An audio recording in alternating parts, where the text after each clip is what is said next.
Bismillahirrahmanirrahim.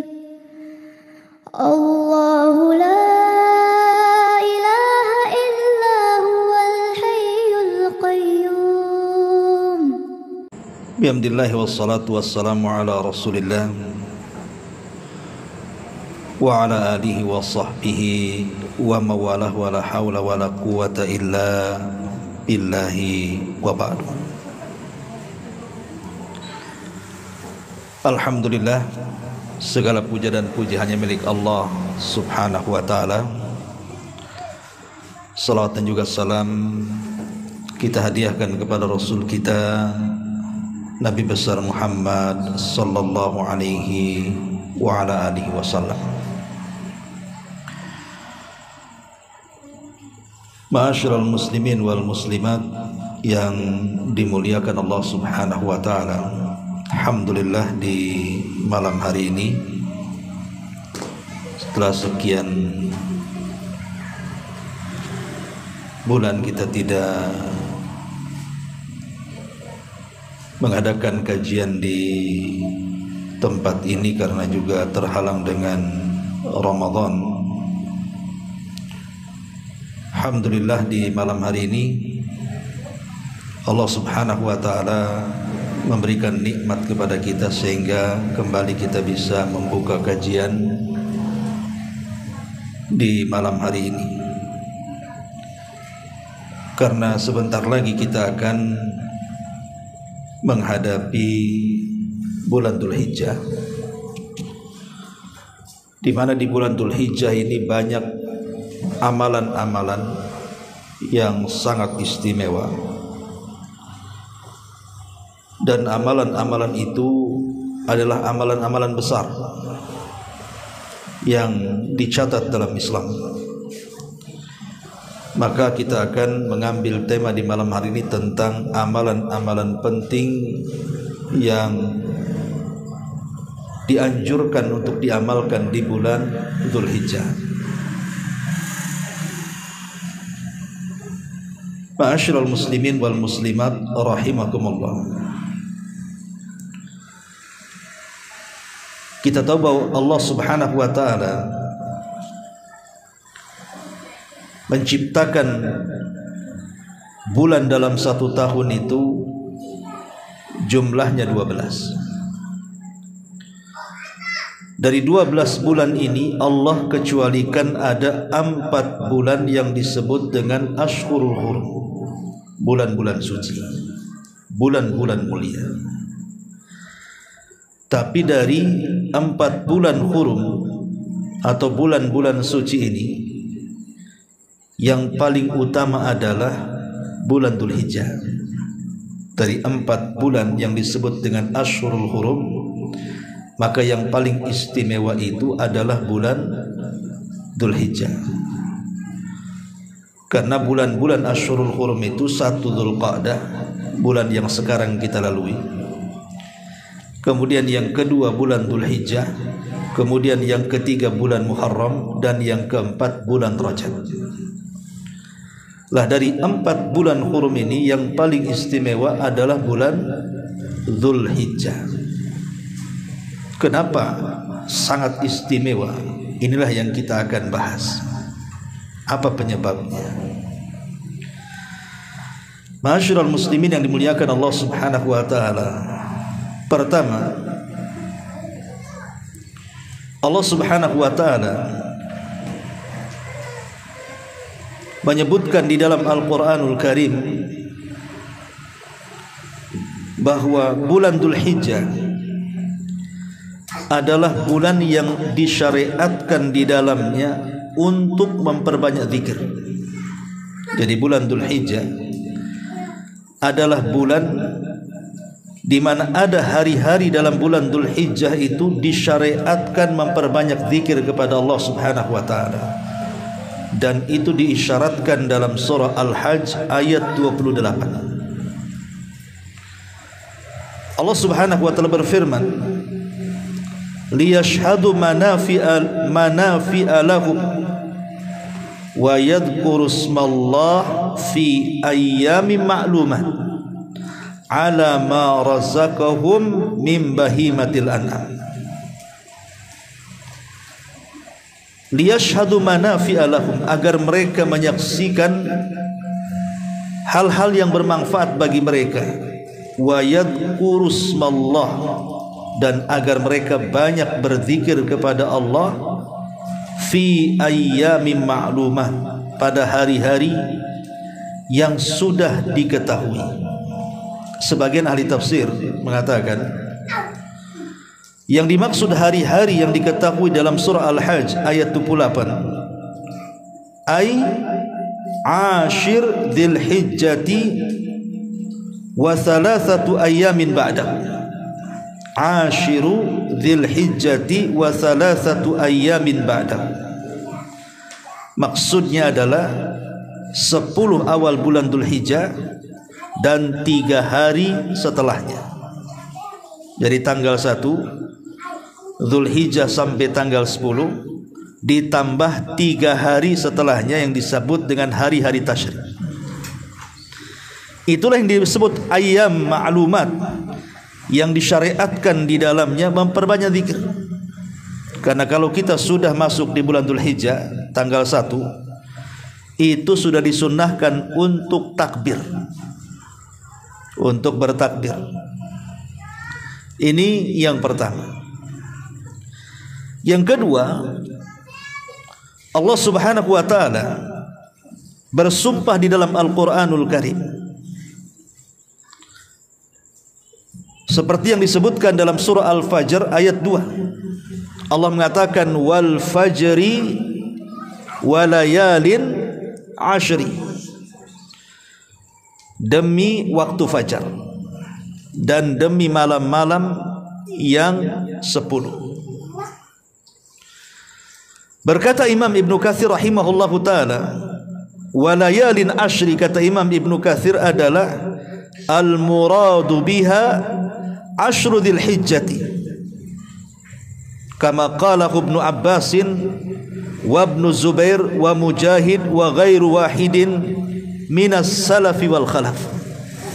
Kata Imam Ibnu Katsir, yang dimaksud layalin ashar dalam surah Al-Fajr maksudnya malam-malam 10 itu, maksudnya adalah 10 awal bulan Dzulhijjah. Dan ini pendapat Ibnu Abbas, pendapat Ibnu Zubair, pendapat Mujahid dan yang lainnya, baik dari ulama salaf ataupun ulama kontemporer. Sering saya daripada sumpah dalam Quran. Kenapa Allah Subhanahu wa taala banyak bersumpah dalam Quran? Apa makna atau fungsi sumpah Allah dalam Quran itu? Kenapa Allah bersumpah dengan makhluknya? Ulama mengatakan bahwa tidaklah Allah bersumpah dengan makhluknya kecuali makhluk itu memiliki keistimewaan. Karena banyak makhluk yang diciptakan oleh Allah tidak semua dijadikan sumpah. Hanya beberapa makhluk saja yang Allah jadikan sumpah. Dan itu makhluk-makhluk pilihan. Maka kaidahnya adalah apapun dari makhluk yang Allah ciptakan yang Allah jadikan sumpah, menunjukkan makhluk itu memiliki keistimewaan. Ketika Allah bersumpah dengan hari-hari di 10 awal bulan Dzulhijjah, karena 10 awal bulan Dzulhijjah ini memiliki keistimewaan di hadapan Allah, sebab itu Allah jadikan sumpah. Ini yang kedua. Kemudian yang ketiga, bahwa hari-hari di 10 awal bulan Dzulhijjah itu seafdol-afdolnya hari dalam satu dunia.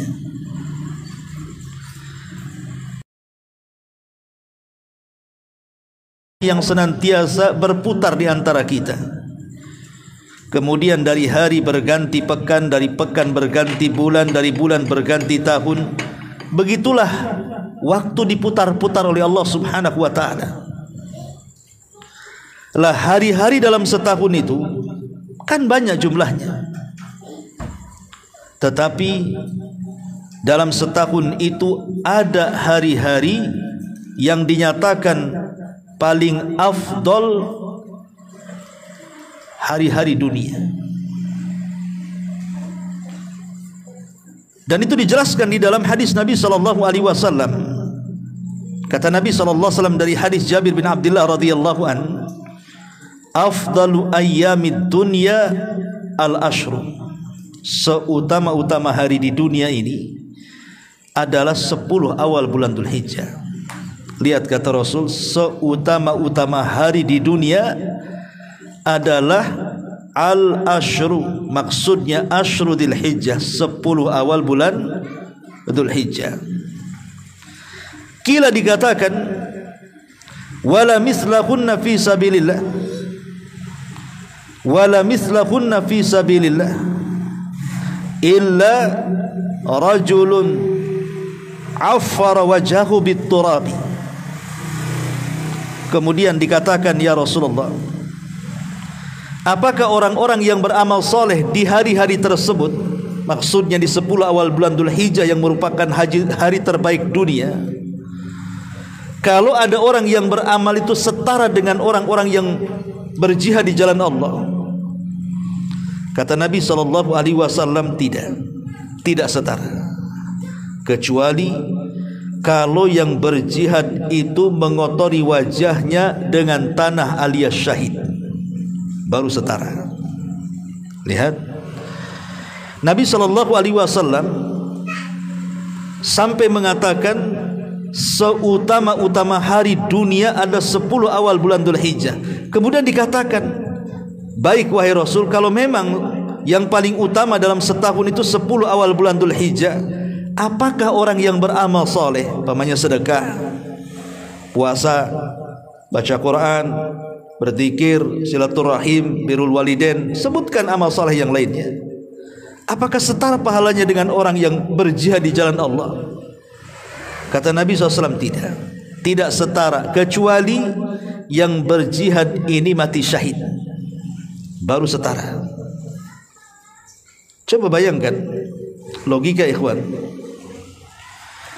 orang yang berjihad, berperang, itu tidak semua orang bisa kan, karena butuh keberanian.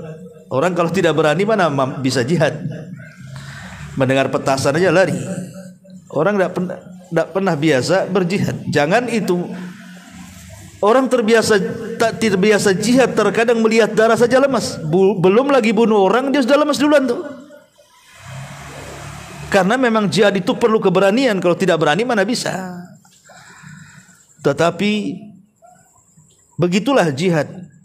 Kenapa kemudian perlu keberanian, keikhlasan, dan begitu seterusnya? Karena memang pahalanya juga luar biasa. Orang yang mati syahid itu, orang yang berjihad di jalan Allah Subhanahu wa taala.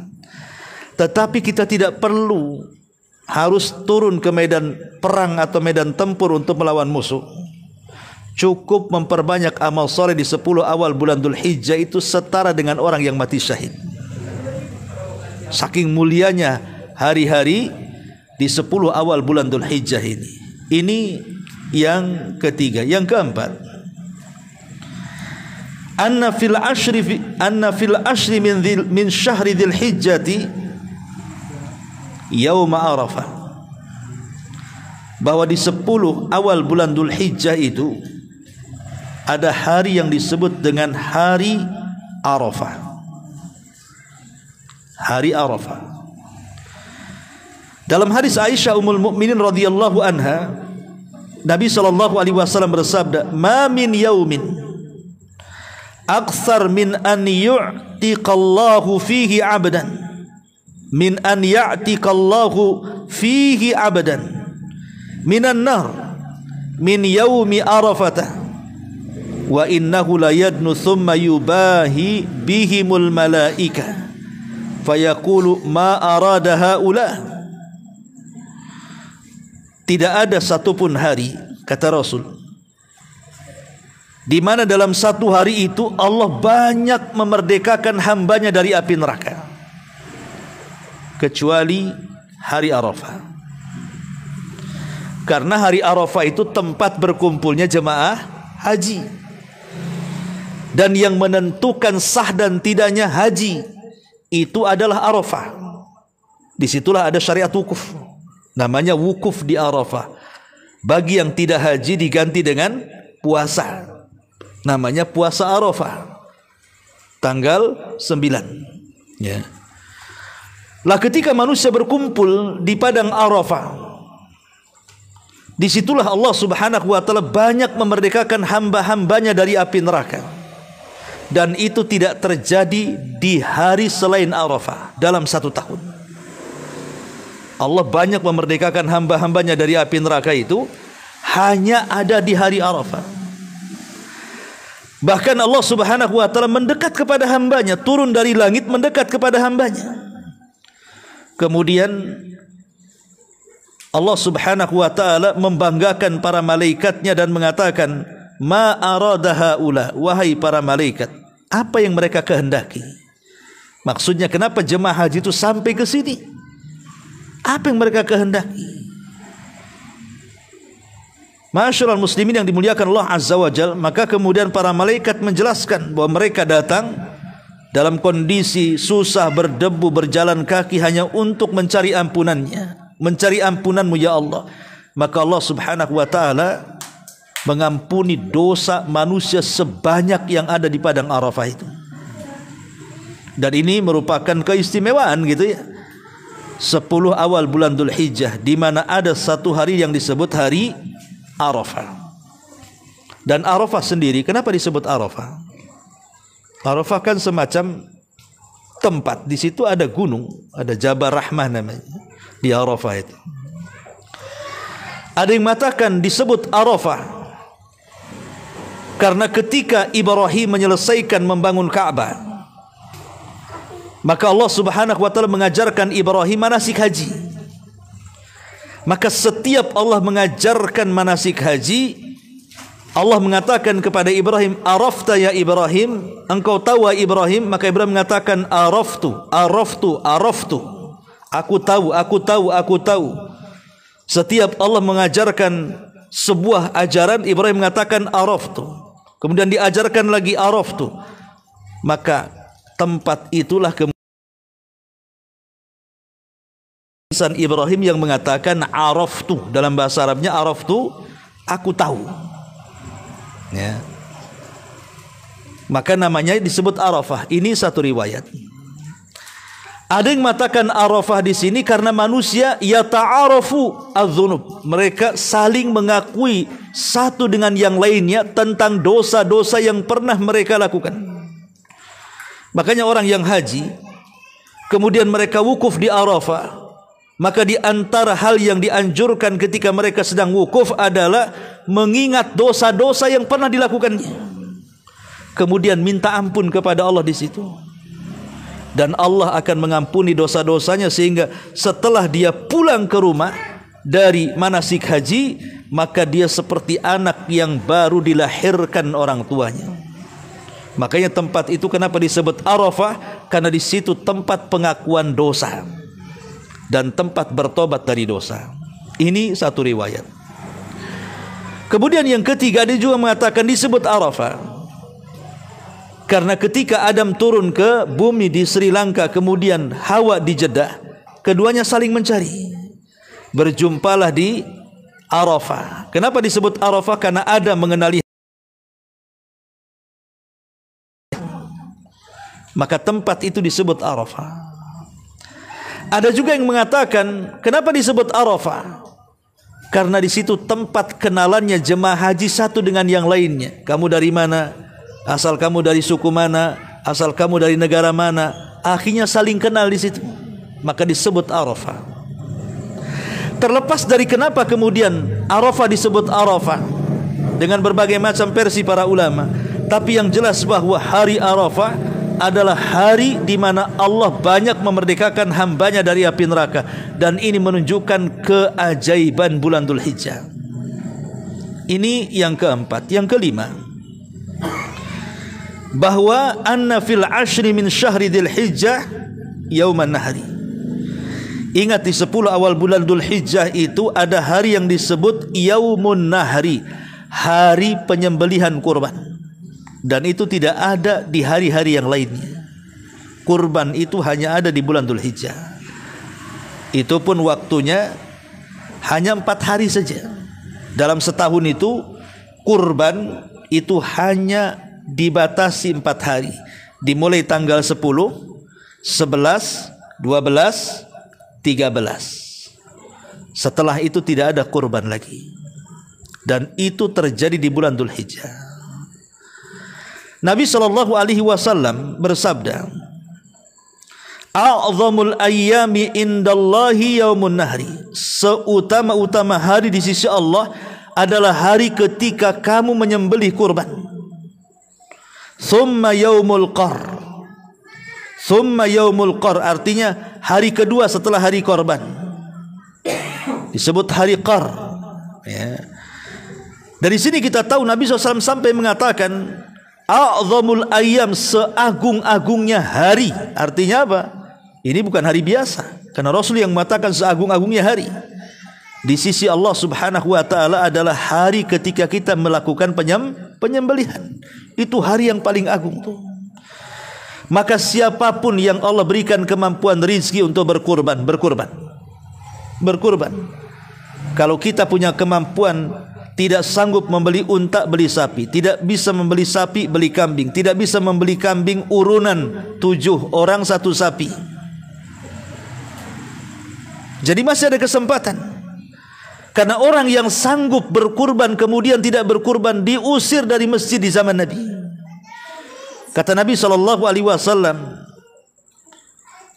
barang siapa yang Allah berikan kecukupan, man kana lahu sa'ah, barang siapa yang Allah berikan kecukupan, bi an yudhahiyah, bahwa dia harus berkurban, falam yudhahi, tapi tidak mau berkurban, kata Rasul apa katanya? Fala yaqrabanna musallana, jangan dekat tempat sembahyang kami. Diusir oleh Nabi. Orang yang sanggup berkurban tidak mau berkurban, karena di mata Rasul berkurban ini sesuatu yang sangat istimewa. Hari ini itu bentuk penghadiahan kita sebagai hamba kepada Allah Subhanahu wa taala. Ini yang ke-5. Yang ke-6, anna fil ashri min syahri Dzulhijjah ijtima'u ummahatil ibadah minha, bahwa di 10 awal bulan Dzulhijjah itu terkumpul usul ibadah. Maksudnya sumber ibadah, atau dengan kata lain arkanul Islam, rukun-rukun Islam itu terkumpul di 10 awal bulan Dzulhijjah. Mulai syahadat, salat, zakat, puasa, haji, itu bisa dilakukan di 10 awal bulan Dzulhijjah. Tapi tidak bisa dilakukan di luar bulan Dzulhijjah. Ramadan mungkin bisa syahadat, mungkin bisa salat, mungkin bisa puasa, mungkin bisa zakat, tapi haji tidak bisa. Tidak bisa melaksanakan haji di bulan Ramadan. Tetap kurang, masih 4. Tapi di bulan Dzulhijjah kita bisa berpuasa, kita bisa zakat, kita bisa bersyahadat, kita bisa berpuasa, bahkan kita bisa berhaji. Karena haji itu hanya dilakukan di bulan Dzulhijjah, dimulai tanggal 8 diakhiri tanggal 13 tasyrik, 6 hari. Ya. Makanya kenapa bulan Dzulhijjah itu bulan yang luar biasa, karena terkumpul padanya pokok daripada ibadah yang tidak bisa dikumpulkan di bulan-bulan yang lainnya sampai pun ke Ramadan. Ini menunjukkan apa? Keistimewaan bulan Dzulhijjah. Ya. Ini yang keberapa? Yang ke-6. Ya. Yang ke-7, annal amala yafdulu fil ayyamil ashri min Dzulhijjati ala ghairihi minal ayyam. Amalan apapun yang kita kerjakan itu melebihi dibandingkan hari-hari di luar daripada bulan Dzulhijjah. Amalan apapun yang kita lakukan di bulan Dzulhijjah, terutama di 10 awal bulan Dzulhijjah, itu lebih utama dibandingkan beramal di hari-hari di luar daripada 10 awal bulan Dzulhijjah. Perhatikan hadis Nabi. Kata Nabi sallallahu alaihi wasallam, "Ma min ayyamin al-'amalu salihu fiha ahabbu ila Allah min hadhihi al-ayyamil ashr." Qalu ya Rasulullah, walal jihadu fi sabilillah. Qala walal jihadu fi sabilillah illa rajulan kharaja bi nafsihi wa mali thumma lam yarji min dhalika bi syai'in. Akhrajahu Ahmad fi musnadihi. Tidak ada hari-hari, kata Rasul, yang amal soleh di dalamnya dilakukan lebih dicintai Allah. Coba, lebih dicintai. Tidaklah ada hari-hari yang amal soleh di dalamnya lebih dicintai Allah dibandingkan amalan yang dilakukan di 10 awal bulan Dzulhijjah. Sahabat heran, kenapa di 10 awal bulan Dzulhijjah itu kalau kita beramal itu Allah sangat senang dengan kita. Walaupun beramal soleh di mana bulan pun Allah senang. Kita mau beramal soleh di bulan Syawal, ya Allah senang. Kita mau beramal soleh di bulan Jumadil Awal, ya Allah senang. Kita beramal soleh di bulan Sya'ban, ya Allah senang. Kita mau beramal soleh di bulan Ramadan, Allah juga senang. Tapi kalau dilakukan di 10 awal bulan Dzulhijjah, Allah makin senang. Kesenangan Allah bertambah-tambah lagi bagi orang-orang yang beramal soleh di bulan Dzulhijjah ini. Makanya para sahabat heran, takjub, sehingga para sahabat bertanya Rasul, apakah orang yang beramal soleh di 10 awal bulan Dzulhijjah setara dengan orang yang berjihad di jalan Allah? Kata Rasul, tidak, kecuali kalau berjihadnya, satu, dia bawa hartanya dan diludeskannya hartanya di jalan Allah. Yang kedua, dia bawa jiwa.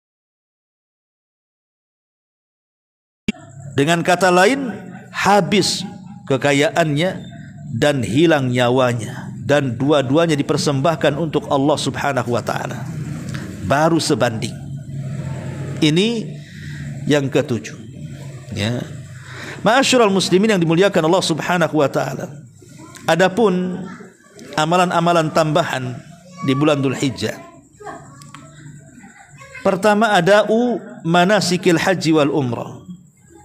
Sangat dianjurkan untuk melaksanakan haji dan umrah.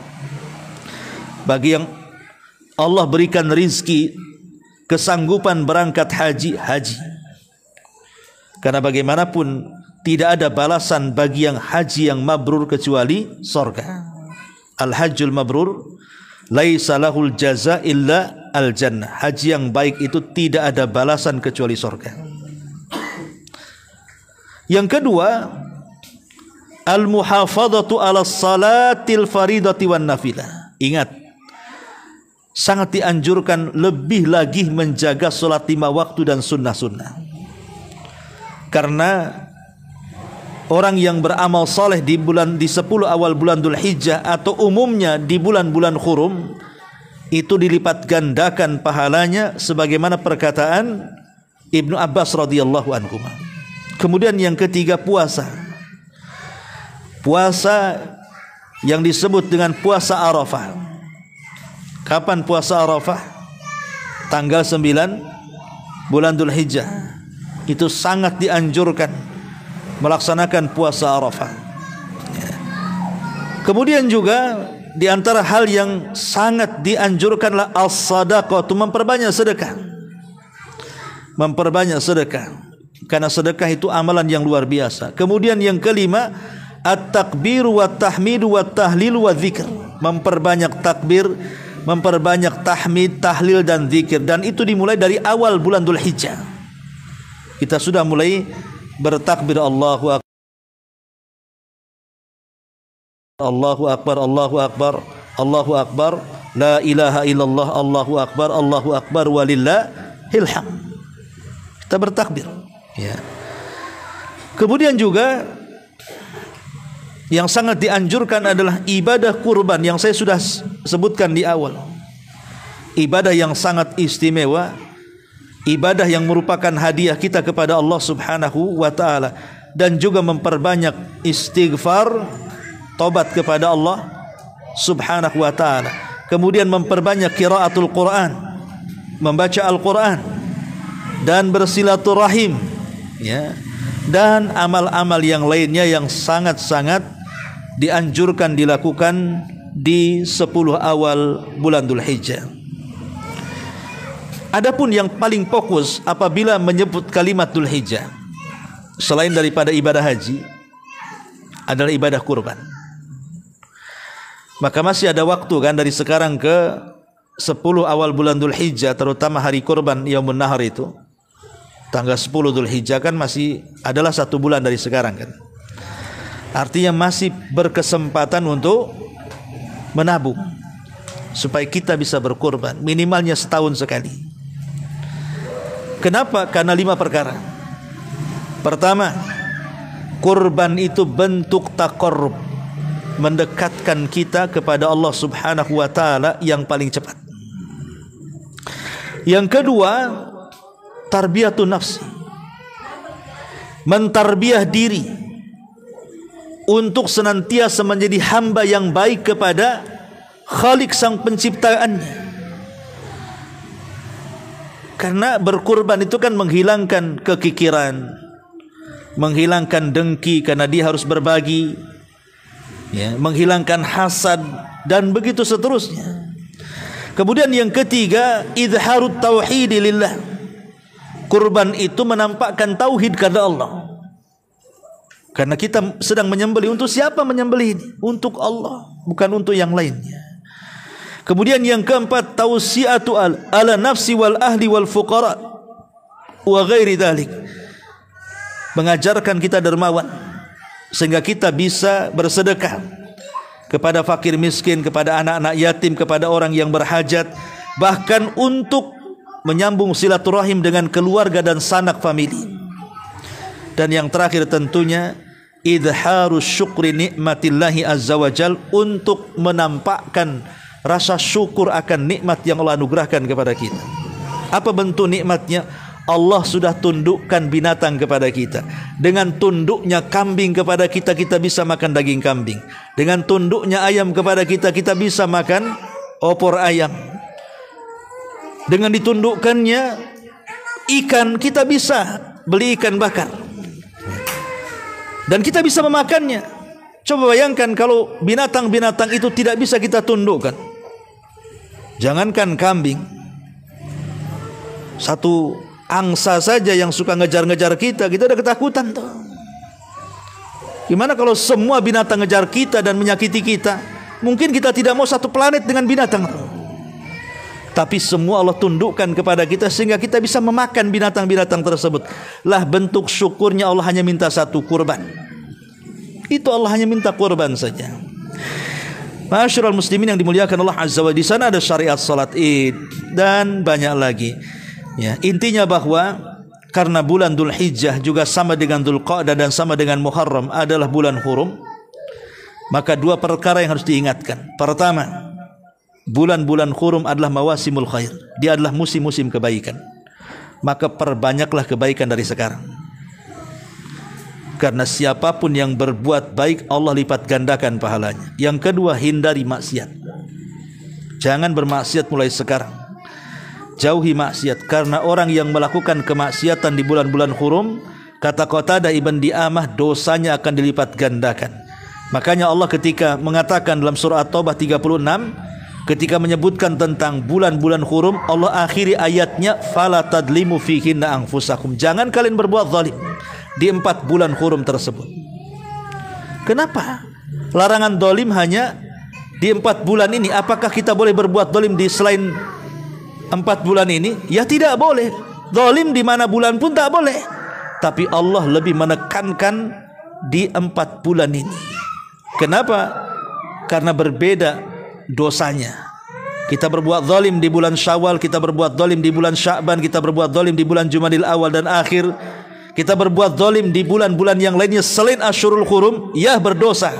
Tapi kalau kita lakukan di Asyurul Hurum, dosanya dilipat gandakan.